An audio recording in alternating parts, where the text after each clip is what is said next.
semua keadaan jiwa kita, hati kita, perasaan-perasaan kita sudah lebih dulu bahkan pernah dirasakan oleh Nabi Muhammad SAW. Kalau Anda pernah gelisah, Nabi dulu pernah gelisah. Kalau Anda bahagia, Nabi juga pernah bahagia. Kalau Anda merasakan kekhawatiran, Nabi dulu pernah khawatir.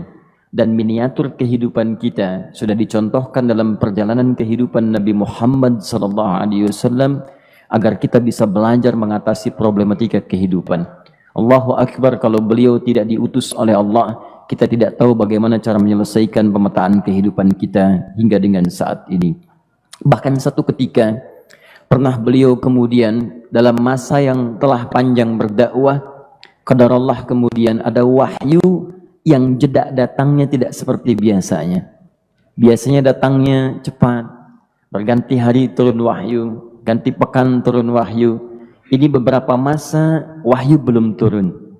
Ada hikmah di balik itu. Teman-teman sekalian, tiba-tiba beliau naik ke atas bukit, wahyu belum turun juga. Pulang ke rumah, belum turun juga. Sampai keadaan itu terlihat oleh kalangan kafir Quraisy dan mereka berkata, lihatlah Muhammad sudah gila. Dituduh gila. Jadi kalau Anda cuma dituduh dengan hal-hal yang ringan, dituduh soleh, kan?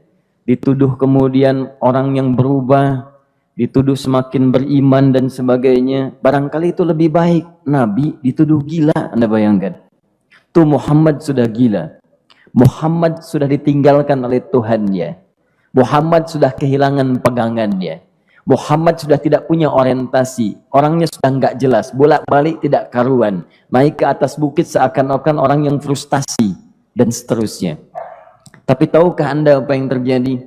Setelah berbagai cacian, makian, tuduhan macam-macam diterima oleh Nabi SAW, lantas tibalah masanya Allah menurunkan satu surah, bahkan disandingkan dengan surah yang lainnya, bersandinglah dua surah ini secara bersamaan turun. Surah ke-93 dan surah ke-94-nya terkait berkelindan, memberikan satu harapan yang sangat panjang.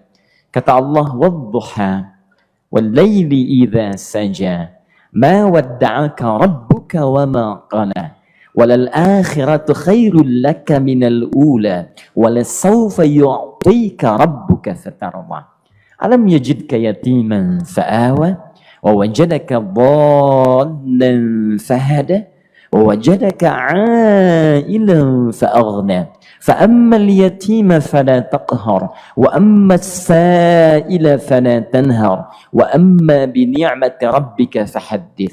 Ya Muhammad, saya bersumpah dengan waktu duha. Kalau kita baca dengan ilmu balaghahnya, itu bukan sekedar sumpah mengilustrasikan waktu duha. Karena di ilmu balaghah itu nanti ada 3 turunan ilmu. Ada disebut ilmu ma'ani, ilmu mencari kata-kata sehingga ungkapannya sesuai untuk disampaikan. Mana kata-kata yang tepat untuk disampaikan dalam konteks yang ingin dibicarakan. Itu ma'ani namanya.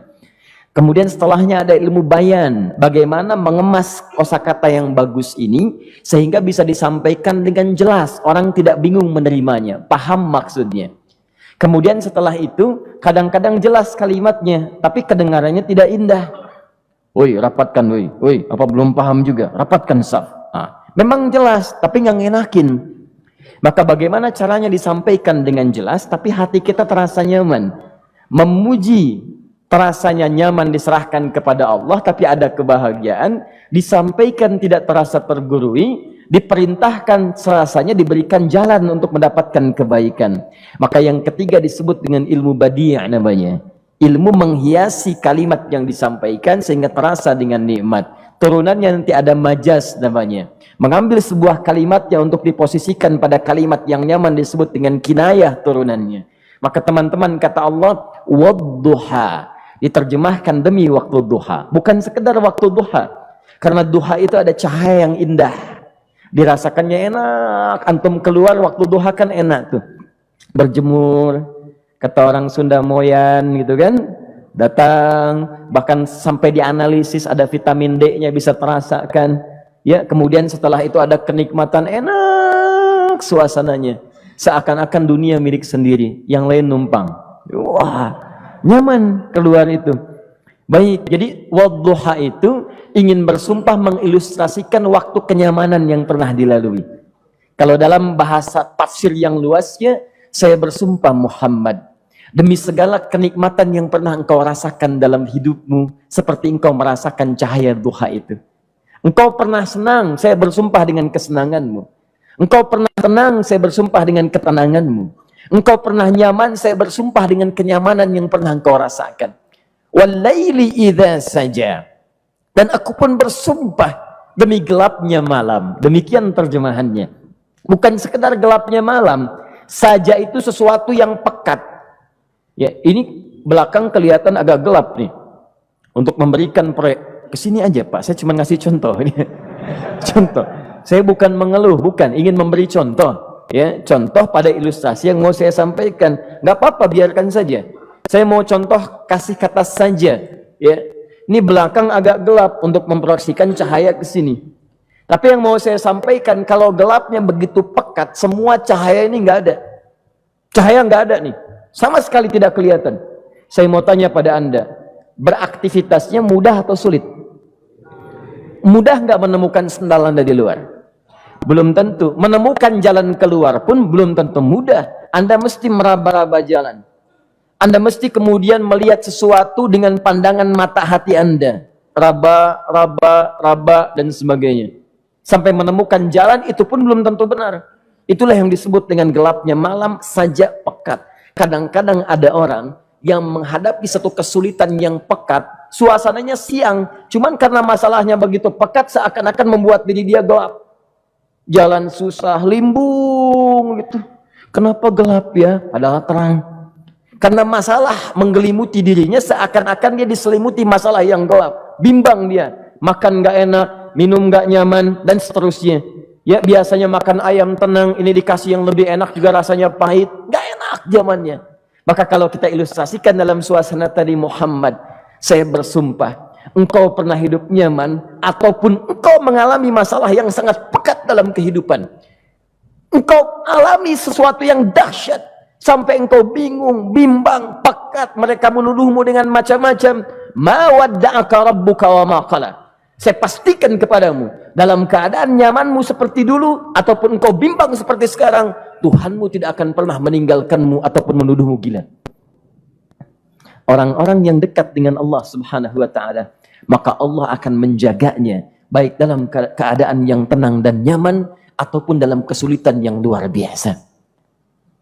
Walal akhiratu khairul laka minal ula. Nanti saya akan tunjukkan kepadamu, jika kamu telah tabah dan sabar menerima cacian mereka, menerima tuduhan mereka, nggak apa-apa, ini kan muqaddimah. Masa kamu masih panjang. Kamu masih panjang dalam berdakwah, kehidupan kamu masih panjang membawa tugas dan misi. Kalau kamu belum bersabar pada yang sekarang, bagaimana dengan yang di masa depan?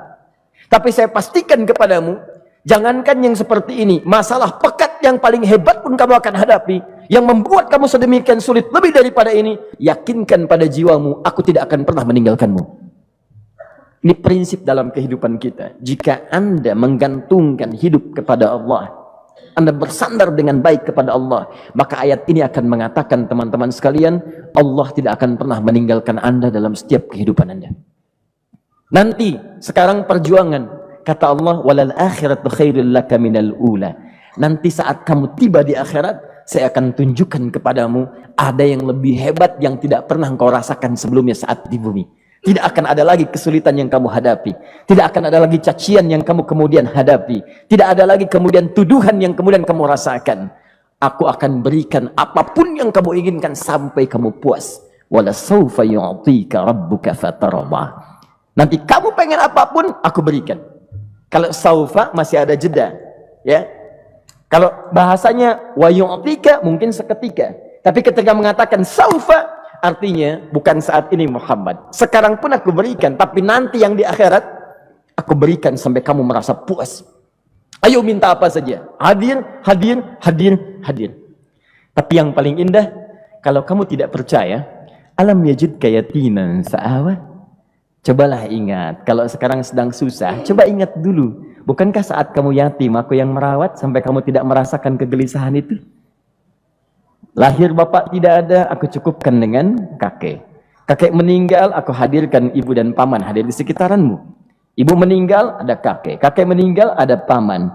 Dan Khadijah hadir di sekitaranmu. Bukankah aku rawat pada saat itu? Wajadaka dhallan fahada. Kamu sedang bingung, sedang susah. Bukankah sering aku berikan petunjuk kepadamu? Wajadaka ailan fa'aghna. Kamu merasakan kesulitan, lahir dalam keadaan yatim, tidak ada pendukung, maka aku jadikan kaya. Bukankah saat kamu menikah dengan Khadijah, aku tambahkan lagi pendukung untuk misi dakwahmu? Ini pesan dalam Al-Quran. Kalau Anda sedang merasa susah, kalau ingin menenangkan diri, ingat-ingat yang baik-baik yang dulu. Kalau Anda sedang jatuh dalam bisnis, ingat-ingat saat Anda meningkat dalam bisnis Anda. Allah tidak pernah tinggalkan Anda. Mungkin ini ujian untuk membuat Anda lebih hebat lagi di masa depan. Kalau Anda tidak tahan bantingan yang sekarang, bagaimana Anda bisa mengatasi pelintiran yang akan datang? Karena dalam kehidupan bukan cuma dibanting. Anda mungkin mengalami penyingkiran, penyungkuran, lipatan, guntingan, bantingan, macam-macam. Jadi kalau satu gaya belum bisa Anda atasi, bagaimana Anda bisa berharap mendapatkan turunan yang lainnya?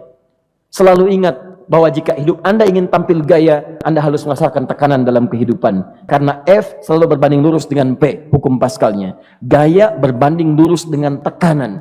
Orang yang ingin tampil gaya dalam kehidupan, maka dia mesti siap menghadapi tantangan-tantangan hidup yang diatasi. Turun ayat. Sampai ujungnya.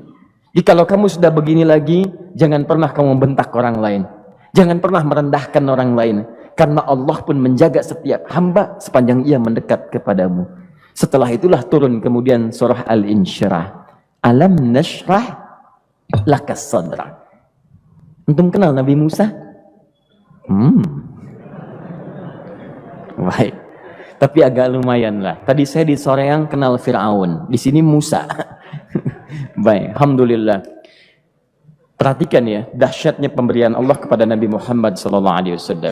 Nabi Musa alaihi salam, dan sering kali kita bacakan untuk memohon kepada Allah. Rabbi syrahli sadri. Perhatikan baik-baik. Ini keunggulan Nabi Muhammad SAW dibanding Nabi Musa alaihissalam. Dua-duanya Nabi, Rasul, tapi masing-masing punya keistimewaan. Musa, Nabi, berdakwah, memohon kepada Allah kelapangan hati. Rabbi syrahli sadri. Ya Allah, tolong lapangkan hatiku nih. Kenapa mesti lapang? Karena pasti Musa merasakan nih. Saya tahu betul karakter Fir'aun. Belum apa-apa sudah memaki. Kalau orang yang hatinya tidak lapang, tidak akan tahan dengan makian, keluarlah kemudian balasan yang tidak digambarkan sebelumnya. Fir'aun itu kasar. Kasarnya bukan sekedar kasar, bahkan saking kasarnya bisa berujung pada eksekusi kematian. Saya contohkan tadi di sore yang ini, saya nggak suka dengan rambutnya nih, kata Fir'aun. Bukan nyuruh-nyukur mas, tolong pisahkan kepala dari badannya. Gitu gayanya tuh Firaun. Ya. Bukan nggak ngenakin, susah dengan Firaun itu. Jadi kalau belum apa-apa datang Musa ke situ, hatinya tidak seluas samudra, hatinya tidak lapang, cuman seluas gelas, tidak akan sabar menerima cacian Firaun. Begitu datang dicaci, dasar anak gak tahu diri, gak tahu malu, sudah saya rawat begini. Ya Allah, saya bosan dengarnya, matiin aja sekarang. Musa Nabi berdoa dikabulkan. Cuman kalau Fir'aun kemudian ajalnya misal wafat pada saat itu, tidak akan jadi contoh kepada kita untuk kekinian. Bagaimana orang yang bebal untuk bertobat kepada Allah Subhanahu wa ta'ala. Bagaimana penyimpangan dalam kedudukan. Bagaimana dia kemudian akrab dengan pengusaha yang gelap. Di pengusaha gelap berpartner dengan penguasa zalim. Sudah ada dari dulu. Pengusahanya disebut dengan Qarun. Kemudian mohon maaf, ya, yang pemimpinnya disebut dengan Fir'aun, tokoh intelektualnya disebut dengan Haman. Makanya cerita ini komplit di Quran, sudah ada. Di setiap persoalan dalam kehidupan masyarakat disebabkan tiga hal yang berkolaborasi. Kalau bukan penguasa zalim, berpartner dengan pengusaha gelap, ditopang oleh intelektual yang sembrono. Itu persoalan. Jadi kalau ada sekarang intelektual menyalahgunakan kepintarannya, dia terlambat, sudah ada Haman dulu. Dan gak usah bersaing, dia bisa bikin piramida, Anda belum tentu bisa membuatnya, kalah Anda, masih kalah hebat. Ya, jadi kalau dititipkan sesuatu jangan disimpangkan. Yang ingin saya sampaikan, Musa mengatakan Rabbi syrahli sadri. Nabi berangkat berdoa dikabulkan oleh Allah. Nabi Muhammad belum minta, turun ayat alam nashrah laka sadra. Yang ini minta Rabbi syrahli sadri. Nabi Muhammad alam nashrah laka sadra. Muhammad mulai dari peristiwa sehingga engkau akan lebih sabar lagi menerima tantangan-tantangan dakwah. Mulai sejak itu jangankan dimaki, dilempar batu di Taif. Dari Mekah pergi ke Taif dengan Zaid kemudian. Sampai di Taif mendapatkan sesuatu yang tidak dibayangkan sebelumnya. Kalau cuma dihentikan saat mengajar, wajar. Ini dilempari batu. Anda bayangkan? Bisa kebayang nggak? Lempari batu tuh. Lempar, dilempar. Zaid jadi tameng, berdarah-darah, kemudian mundur. Mundur, beristirahat di bawah tepian pohon. Begitu beristirahat, datang malaikat penjaga 2 gunung. Turun malaikat dengan kesal mengatakan, Ya Rasulullah, mud yadaika ilas sama. Ya Rasulullah, angkat tanganmu ke langit, minta kepada Allah, aku angkat 2 bukit di Taif, aku himpit keduanya mereka. Aku himpit penduduk Taif dengan 2 bukit itu. Apa jawab Nabi? Karena sudah mendapatkan kelapangan, ketenangan, belajar dari peristiwa-peristiwa tadi, indah jawabannya. Lah, katanya, tolong jangan lakukan. Innahum qaumun la ya'lamun. Mereka belum paham saja. Mereka belum mengerti. Tolong jangan lakukan. Aku bermohon kepada Allah. Boleh jadi nanti di masa depan akan ada hamba-hamba terbaik yang lahir dari bumi Taif ini. Kemudian beliau berkata, Rabbi, ila man takilluni? A'ila qaribin yu'limuni? Am ila ba'idin yu'dhini? Fa'ana radin ma lam taghdab ilayya. Ya Allah, kemana lagi engkau akan utus aku untuk berdakwah setelah peristiwa ini?